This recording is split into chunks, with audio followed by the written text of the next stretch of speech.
மனிதாபிமான நெருக்கடி, உணவு பற்றாக்குறை, இடம்பெயர்வு, நட்பு நாடுகளே இஸ்ரேலுக்கு நெருக்கடி என காசா விவகாரம் தீவிரமடைந்து வந்த நிலையில் காசாவின் சில பகுதிகளில் ராணுவ நடவடிக்கைகளில் வியூக ரீதியான இடைநிறுத்தம் செய்வதாக இஸ்ரேல் அறிவித்துள்ளது. இது தொடர்பாக இஸ்ரேல் ராணுவம் வெளியிட்டுள்ள பதிவில், ஞாயிற்றுக்கிழமை முதல் மனிதாபிமான நோக்கங்களுக்காக காலை 10 மணி முதல் இரவு 8 மணி வரை ராணுவ நடவடிக்கைகளில் வியூக ரீதியான இடைநிறுத்தம் செய்யப்படும் என தெரிவிக்கப்பட்டுள்ளது. மேலும் அல் மவாசி, டெய்ர் அல் பலாஹ் மற்றும் காசா சிட்டி ஆகிய இடங்களில் இந்த இடைநிறுத்தம் மறு அறிவிப்பு வரும் வரை தினமும் அமலில் இருக்கும் என்றும் ஐநா மற்றும் சர்வதேச அமைப்புகளுடன் இணைந்து இந்த முடிவு எடுக்கப்பட்டதாகவும் அந்த பதிவில் தெரிவிக்கப்பட்டுள்ளது. தேவைக்கேற்ப இதை விரிவுபடுத்த தயாராக இருப்பதாகவும் இஸ்ரேல் ராணுவம் தெரிவித்துள்ளது. பாலத்தீனர்கள் எதிர்கொள்ளும் மனிதாபிமான நிலை குறித்த கவலைகள் அதிகரித்து வந்த சூழலில் இந்த நடவடிக்கை எடுக்கப்பட்டுள்ளது. கடந்த வெள்ளிக்கிழமை காசாவில் ஊட்டச்சத்து குறைபாடு காரணமாக மேலும் 5 இறப்புகள் பதிவாகியுள்ளதாக ஹமாஸ் சுகாதார அமைச்சகம் கூறியுள்ளது. இதன் மூலம் உணவு பற்றாக்குறையால் இறந்தவர்களின் மொத்த எண்ணிக்கை 127ஆக உயர்ந்துள்ளது. அவர்களில் 2 பங்கு குழந்தைகள் என்று ஹமாஸ் சுகாதார அமைச்சகம் கூறுகிறது. பாலத்தீன அகதிகளுக்கான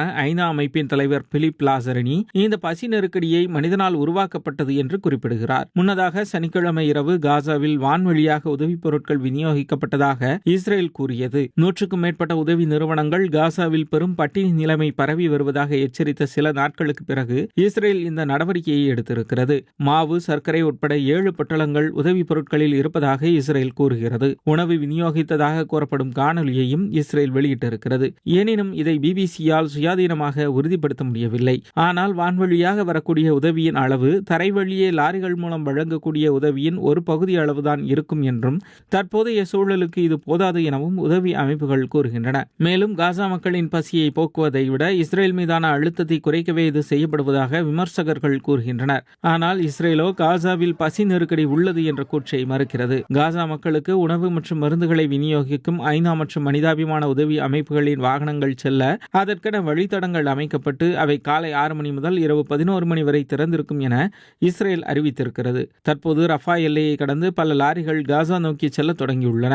இஸ்ரேலின் வியூக இடைநிறுத்தம் குறித்து கருத்து தெரிவித்துள்ள ஹமாஸ் சுகாதார அமைச்சகம் அவசர உதவிகளுக்கு அழைப்பு விடுத்துள்ளது. இஸ்ரேலின் சமீபத்திய அறிவிப்பு உயிர்களை காப்பாற்ற ஒரு வாய்ப்பு என காசாவின் சுகாதார அமைச்சகம் தெரிவித்துள்ளது. மூளை மற்றும் முதுகெலும்பு காயங்கள் போன்ற தீவிர காயமடைந்தவர்களை அவசர மருத்துவ சிகிச்சைக்காக வெளியேற்றவும் அழைப்பு விடுத்துள்ள ஹமாஸ் சுகாதார அமைச்சகம், ஒவ்வொரு தாமதமும் ஒரு புதிய இறுதிச் சடங்கால் அளவிடப்படுகிறது என தெரிவித்துள்ளது.